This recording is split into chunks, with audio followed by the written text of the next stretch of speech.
Hi guys, welcome back to the channel. Support और resistance trading series का fourth episode है ये। Last 3 episode में हमने देखा कैसे आप लेवल्स को ड्रॉ कर सकते हैं, कैसे आप सपोर्ट रेजिस्टेंस को यूज करते हुए ब्रेकआउट और रिवर्सल ट्रेडिंग को प्लान कर सकते हैं।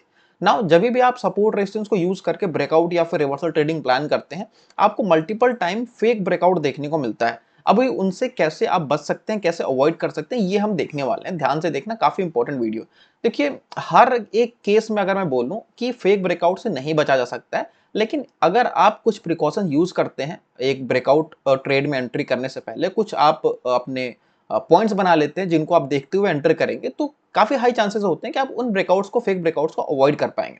देखो, नंबर वन चीज हमने क्या डिस्कस किया था कल, कि ब्रेकआउट आपको अगर फर्स्ट टाइम पे कोई भी लेवल टेस्ट कर रहा है, उसके बाद सेकेंड टाइम में अगर ये ब्रेकआउट कर जाता है, तो चांसेस इसमें 50-50 होते हैं कि ब्रेकआउट करेगा भी और फेक ब्रेकआउट कर जाएगा। तो हमें ये केस अवॉइड करना होता है। इसके बाद प्राइस नीचे आके या तो सपोर्ट के पास आ जाएगा, उस समय मतलब नहीं है। अगर वापस से ये ऊपर जाके यहाँ पे ब्रेकआउट बिल्डअप करता है, उसके बाद ये ब्रेक करता है, तो ये आपका बेस्ट केस सिनेरियो होता है। इसको हम बोलते हैं 90% प्रोबेबिलिटी वाला सेटअप।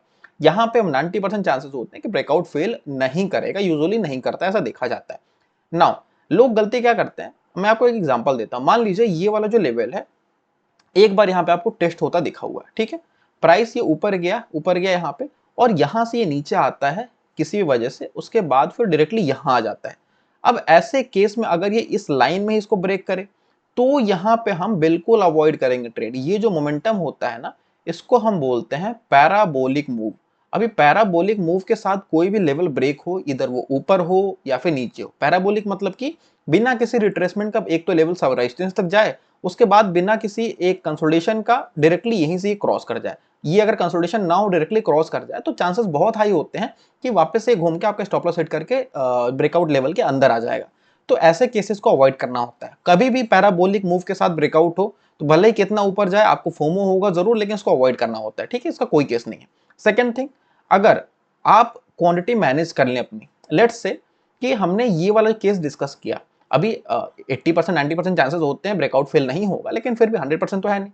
तो यहाँ पे आप क्या कर सकते हो, अपना मनी मैनेजमेंट के साथ प्ले कर सकते हो। जैसे आपको लेट्स से कि 1 लाख वर्थ के शेयर्स यहाँ पे लेने हैं, ठीक है, कोई भी स्टॉक में ब्रेकआउट हो रहा है। आप क्या कीजिए, प्रॉपर ब्रेकआउट बिल्डअप के साथ देखने के बाद यहाँ पे जैसे ही कैंडल क्लोज होती है, उसके बाद आप यहाँ पे 50% क्वांटिटी डाल के बैठ जाओ। अब दो चीज होगा, 50% के साथ अगर वो डायरेक्टली ऊपर चला गया, तो हाफ क्वांटिटी में आपको प्रॉफिट मिलेगा।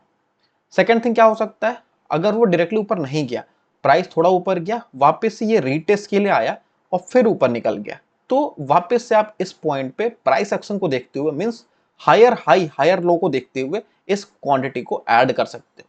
अपने स्टॉप लॉस को आप पहले यहां रखा था आपने, इसको ट्रेल करके जो रीटेस्ट लेवल है उसके नीचे ला सकते हो। तो ऐसे क्या होगा, आपका 100% क्वांटिटी पिरामिडिंग के थ्रू ऐड भी हो गया है, और यहाँ पे आपका जो फेक ब्रेकआउट का चांस था वो भी कम हो गया है। तो अपने जो क्वांटिटी है ना, उसको आप दो पार्ट में डिवाइड करके काफी हद तक कम कर सकते हैं।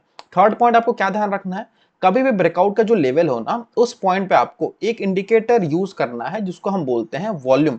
अभी आप वॉल्यूम को अगर यूज करेंगे तो नीचे आपको वॉल्यूम्स दिख रही होंगी। आपको अगर ब्रेकआउट वाले लेवल पे एक अच्छा वॉल्यूम दिखता है ना, तो उस केस में आपका जो ब्रेकआउट होता है, चांसेस कम होते हैं कि फेल होगा। हाँ, होने को हो सकता है, लेकिन वो एक प्रोबेबिलिटी होती है कि भाई अगर वॉल्यूम अच्छा है ब्रेकआउट वाले कैंडल में, अगर इस कैंडल पे ब्रेकआउट होता है, इसमें वॉल्यूम आपको दिख रहा है कि पिछले 8-10 कैंडल से ज्यादा वॉल्यूम बना है ब्रेकआउट के बिल्डअप वाले कैंडल में, तो इस कैंडल के भरोसे और यहाँ पे हम जो ब्रेकआउट बिल्डअप देखे हैं, इन दोनों को यूज करते हुए मनी मैनेजमेंट के साथ अगर ट्रेड प्लान करें, तो ये चांसेस थोड़े से कम हो जाते हैं, फेक ब्रेकआउट को आप अवॉइड कर सकते हो ऐसे करके, ठीक है। तो ये कुछ पॉइंट्स हैं जिनको आप अगर ध्यान में रख के ट्रेड में एंटर करते हो, तो ब्रेकआउट को आप अवॉइड कर सकते हो। आई होप आपको चीजें क्लियर हो गई होंगी। वीडियो पसंद आए, वीडियो को लाइक कीजिए। दैट्स इट फॉर टुडे, मिलते हैं नेक्स्ट वीडियो में। Till then bye and thanks for watching.